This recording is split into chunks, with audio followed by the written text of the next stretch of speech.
tout le monde et bienvenue sur ma chaîne Trading the Trend.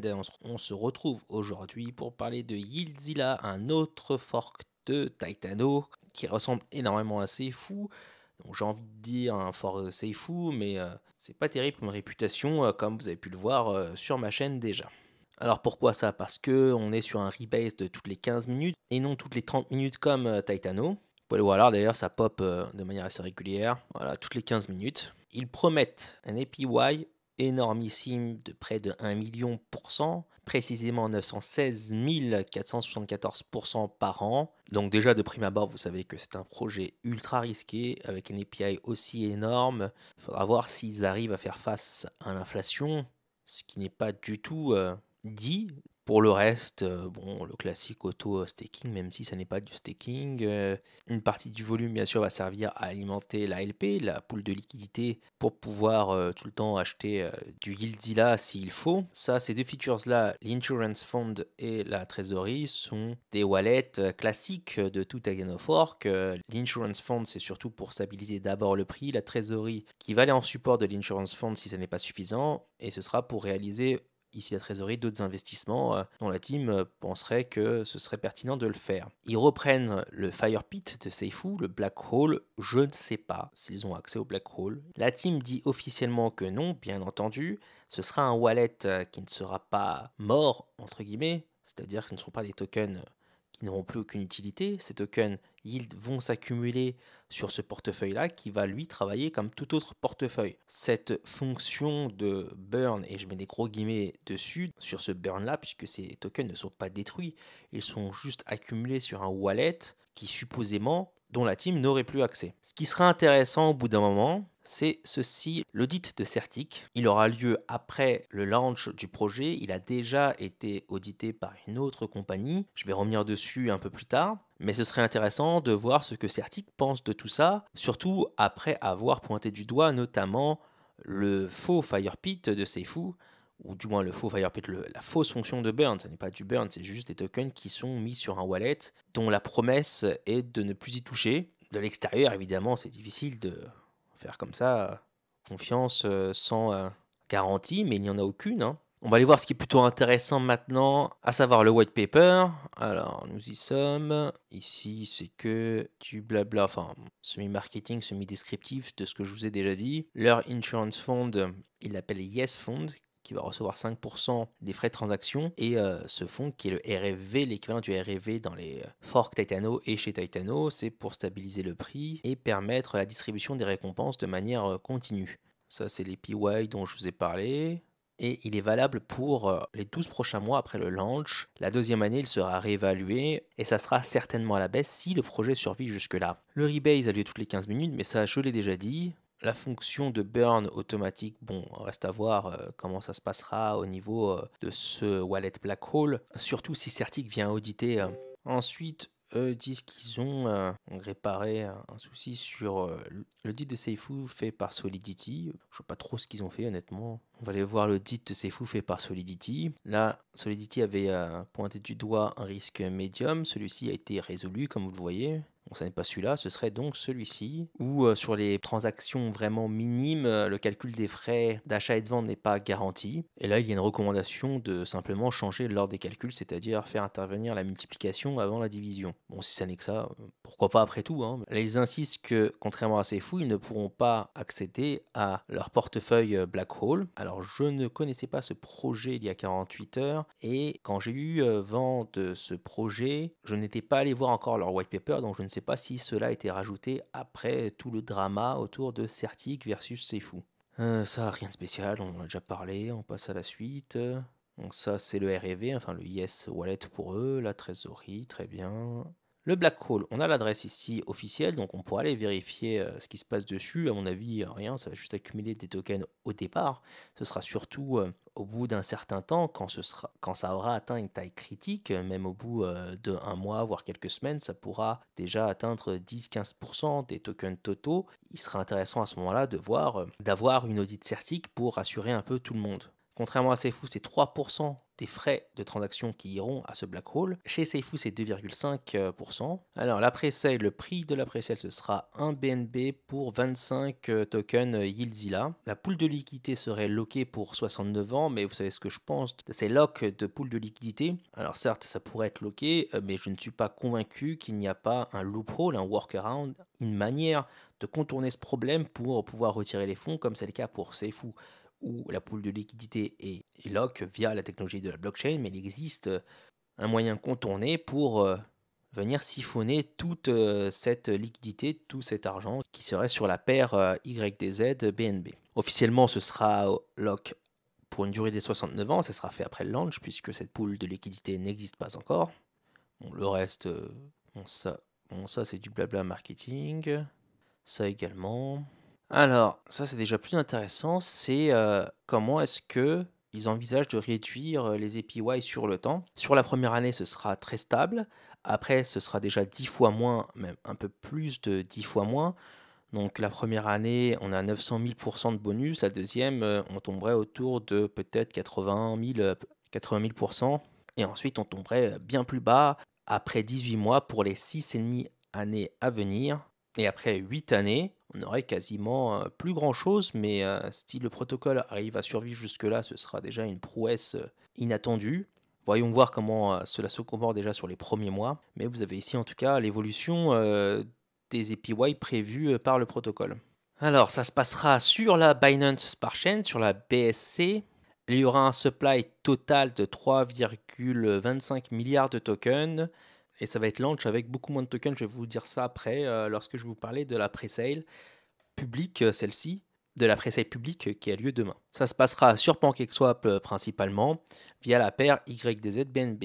Les frais de transaction, 15% à l'achat, 20% à la vente. Et ça se passera de cette manière-là. 3% lors de l'achat vont retourner à la pool de liquidité, 5% lors de la vente. 5% à l'achat va aller au Yes Fund, au RFV, au fonds de sécurité, entre guillemets. 7% pour la vente, 4% en trésorerie lors de l'achat, 5% lors de la vente. Et le Black Hole, le portefeuille de Burn avec des guillemets, reçoit 3% dans tous les cas. Pour le launch, il n'y a pas de whitelist. Ce sera une pré-sale publique, comme ça l'a été d'ailleurs pour Safehouse, où il n'y avait pas besoin de whitelist, il fallait juste avoir des BNB prêts à être investis sur PinkSale. Il y aura au départ 325 000 tokens lors du launch et ça va grossir jusqu'à 3,25 milliards. Sur PinkSale, près de la moitié, un peu plus même de ces tokens seront à disposition de la pre-sale, dont une partie sera pour le marketing et des giveaways. Le prix de départ, c'est 1 BNB pour 24,66 YDZ. Bien sûr, en fonction du prix du BNB, le prix du YDZ va aller varier. Le soft cap est de 4000 BNB, le hard cap 8000 BNB.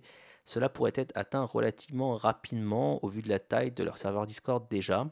Le minimum à investir est de 0,1 BNB, le maximum de 25 BNB à peu près, soit les mêmes nombres que Safehouse. Ça va être lancé à 15 $, donc en fonction du prix du BNB, cela pourrait être inférieur ou supérieur au prix de la pre-sale, mais on y est proche. Il n'y aura pas de team token. Cela voudrait dire que la team aurait besoin également d'investir des BNB lors de la pre-sale pour s'assurer d'avoir eux également des YDZ. Bon, le reste c'est plutôt classique, pas de rug pool, bon ça reste à voir, on espère bien entendu que ce sera le cas. Qu'on soit investisseur ou non sur un projet, je ne souhaite jamais voir de rug pool puisque dans le cas de rug pool, la majorité des personnes investies, les investisseurs, se font avoir et se retrouvent avec quasiment 0 $ par rapport à leur investissement. Alors, ils disent qu'ils sont KYC, je vais en parler dans une minute. Là, leur fac, ça m'a l'air d'être des questions de base sur lesquelles j'ai déjà dû répondre. Là, vous avez les différents liens, mais je vais vous mettre leur lien Discord dans la description. Allez sur leur Discord si vous êtes intéressé par le projet. S'il y a des changements à intervenir, de type changement d'horaire, de dernier moment, etc., l'adresse également de la pre-sale sera donnée sur leur Discord, je pense, en premier. Donc si vous êtes intéressé par le projet, allez-y dessus. Je vous mets bien sûr le lien Discord en description. La roadmap que l'on a déjà vue sur leur site notamment. Le plus intéressant pour moi, c'est l'audit certique. Est-ce qu'ils l'ont mis là? D'ailleurs, ils l'ont pas mis là. Ils l'ont mis que sur leur site et pas sur leur white paper. Quand je suis allé demander sur Discord, Il m'a envoyé vers un lien où il n'y avait rien qui était mentionné dessus, mais apparemment c'est quelque chose qui serait sous-entendu fortement. Prenez ça comme quelque chose qui ajoute du risque à ce projet-là qui paraît déjà risqué sur le papier. L'audit a été fait par Audit RateTech. Je ne connais pas cette compagnie. Première fois que je la vois, ça ne veut pas dire que ce n'est pas une compagnie réputée et qu'elle ne fait pas bien son job. Simplement, je ne la connais pas et ce qui n'enlève rien à sa possible qualité de travail. Alors sur le code, il a l'air clean. Il n'y a aucun risque qui a été relevé majeur. Cependant, et vous le savez déjà, le risque majeur, ça n'est pas des attaques externes, mais un rug pull interne. Et quand on va aller regarder ce que le propriétaire du code, la team, peut faire au niveau du code du projet, à peu près tout. Elle peut bien sûr renoncer au code, ce qu'elle n'a pas fait. Ce serait une marque de confiance, mais je doute qu'elle le fasse pour garder la main dessus. Transférer bien sûr les droits d'ownership, de possesseur à n'importe qui. Ils peuvent, regardez bien, retirer tous les fonds de la trésorerie. Ils peuvent bien sûr modifier le taux de rebate, c'est-à-dire le taux de rémunération. Ils peuvent aussi changer à tout moment le pourcentage qui va à la pool de liquidité. Alors derrière, on nous dit que le propriétaire ne peut pas changer les frais. Bon, d'accord. Pas de possibilité de se fabriquer des tokens pour soi non plus. Ils font tous être émis via le code du smart contract. La team ne peut bien entendu pas imposer un montant maximum sur les transactions et elle ne peut pas arrêter le trading sur PancakeSwap. Alors la team a été KYC par Rockdoc, qui est plutôt reconnu dans le milieu. On voit qu'ils ont la main sur la pool de liquidité ici, que Rockdoc a noté. Alors le deuxième point, c'est normal, puisque la pool de liquidité n'existe pas. Elle ne peut pas être encore lock. Elle va être lock après le lancement du projet. Ce qui est plutôt intéressant ici, c'est que les différents wallets ont sans doute devoir être accès par une multisig, ce qui est plutôt classique, et que un des membres sur 6 seulement a été KYC. Donc oui, d'accord, c'était KYC par Doc, mais bon, une personne sur 6 quoi. Alors sur le papier, le projet, bien sûr, vend du rêve. Plus ça vend de rêve, plus il faut se méfier. À la fois sur un plan technique, au niveau du cours du prix, qui peut vite descendre avec autant de récompenses. De deux, les risques de rug pull inhérents à ces types de projets. Là, je vous le dis, ma stratégie, ça sera de mettre assez peu de fonds dedans, aux environs certainement de 1 BNB. Et si le prix fait x3, x4, je n'hésiterai pas à retirer mon BNB et laisser après ensuite le reste courir pour voir comment ça se passe, mais récupérer mes fonds assez vite. Comme ça, je ne risque pas de perdre des sous, entre guillemets, si bien sûr le lancement est réussi. Autrement, bon, c'est des risques inhérents à chaque projet et vous risquez la perte totale de votre capital. Au niveau de la pré-sale, ça aura lieu demain à partir de précisément 2h GMT UTC, soit 3h heure française. Pour les personnes vivant sur d'autres fuseaux horaires, faites simplement la conversion à partir de l'heure internationale UTC. La pré-sale commencera précisément à cette heure-là. Cela dit, le lien pourra être donné avant aux personnes qui ont le rôle OG, Original Gangster. Alors pour l'obtenir, il faut inviter 3 personnes sur leur Discord. Je vous mets mon lien, moi, affilié dans ma description. Donc s'il y a 3 personnes qui rejoignent leur Discord par mon lien, par exemple, je serai OG. Et j'aurai le lien avant, mais ce qui me permettra d'être préparé avant à 3 heures par exemple, à 3 heures heure française, d'être déjà prêt pour mettre mon BNB par exemple dans le projet. Voilà le potentiel avantage que je pourrais avoir. Autrement, rien d'autre. Je n'ai pas d'affiliation avec la team, rien de spécial. Et d'ailleurs, je ne pense pas que sur un travail de collaboration, ils auraient aimé que la personne qui présente le projet soit aussi critique vis-à-vis de leur protocole. Voilà, vous avez toutes les infos désormais, l'horaire également, l'évaluation des risques d'après mes critères. À chacun de voir ce qu'il veut risquer ou non. Faites davantage de recherches, vous pouvez les interroger aussi sur Discord par rapport à vos propres questions. Autrement, je vous laisse là et je vous souhaite une très bonne journée.